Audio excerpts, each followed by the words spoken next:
এখন কয়টা বাজে বলেন তো দেখি? চারিপাশে পরিবেশটা দেখে, আশপাশের সব কিছু দেখে আপনাদের কি মনে হচ্ছে এখন কয়টা বাজতে পারে? যে সঠিক উত্তর গেস করতে পারবেন তার জন্য থাকছে কেয়া কসমেটিক্সের পক্ষ থেকে পরিবেশ বান্ধব গাছ। আর এই যে এখানে একটা মানুষ দেখতেছেন, আর আরেকটা মানুষ দেখতেছেন, একজন হচ্ছে যে আমাদের গাড়ির ড্রাইভার, আর অন্যজন হচ্ছে আমাদের কুলি, মানে আমার পার্সোনাল কুলি আর কি। দেখেন আমার কুলিটা কি সুন্দর করে ব্যাগ বুঝকাতে নিয়ে যাচ্ছে।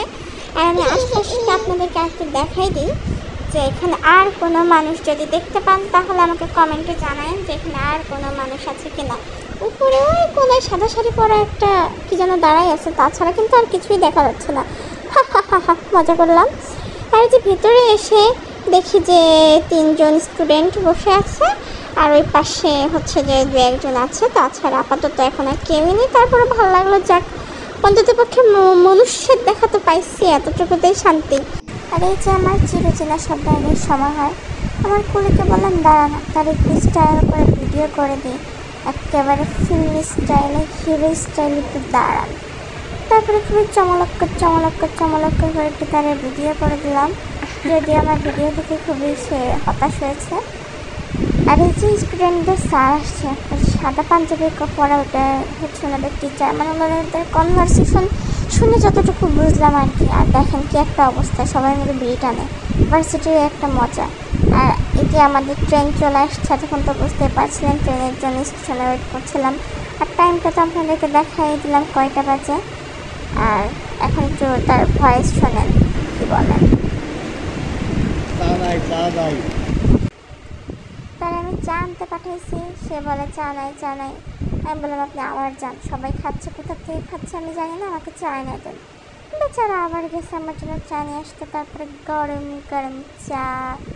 আর ট্রেনের জার্নি যে এত মজাদার, শীতকালে, যদি এই ভিডিওটা অনেক আগে, শীতকালের ভিডিও সব কিছু দেখে তো বুঝতেই পারছেন। শীতের ভিতরে জার্নি করতে মধ্যরাত্রে 1 কাপ চা না হলে কি চলে বলেন। আর এই যে আমার পুচকি ঘুমাচ্ছে, আর এই যে তার এই লাইটটা এত বিরক্ত করছিল মাঝে, আমার মনে হচ্ছিল লাইটটা ভেঙে দিতে পারলে খুব ভালো হতো, চোখে আলো লাগতেছিল, অনেক বিরক্ত করছিল। না পেরে এই যে বাঙালির বুদ্ধি, মায়েদের মাকে কি কম বুদ্ধি নাকি, বুদ্ধি খাটায় মেয়েটারে শোয়াই দিচ্ছি, আর মেয়েটা আমার ঘুমাচ্ছে। আর এইভাবে করতে করতে আমরা চলে আসছি যশোর জাংশন। এই তো খুবই স্নিগ্ধ একটা সকাল, খুবই ভালো লাগছিল যে এত ভোরে সব কিছু খুব ঠান্ডা পরিবেশ, লোকজন কম, দিনের আলো ফুটতেছে, আর হচ্ছে রাতের অন্ধকার কাটতেছে, সব কিছু মিলিয়ে খুব সুন্দর একটা পরিবেশ উপভোগ করতে করতে চলে আসছি ফরিদপুর থেকে যশোরে। আর এই তো আমার কুলি তো নামতেছে ব্যাগ বুচকা নিয়ে, বেচারার জন্য কিন্তু মায়াই লাগে। আপনারা কিন্তু কমেন্টে জানাবেন যে আমার পার্সোনাল কুলিকে আপনাদের কাছে কেমন লাগছে। এই যে ফুটুস করে ফেলাই দিল একটা ব্যাগ, ব্যাপার না, আনপ্রফেশনাল কুলি তো এমন একটু মাঝে মাঝে হয়।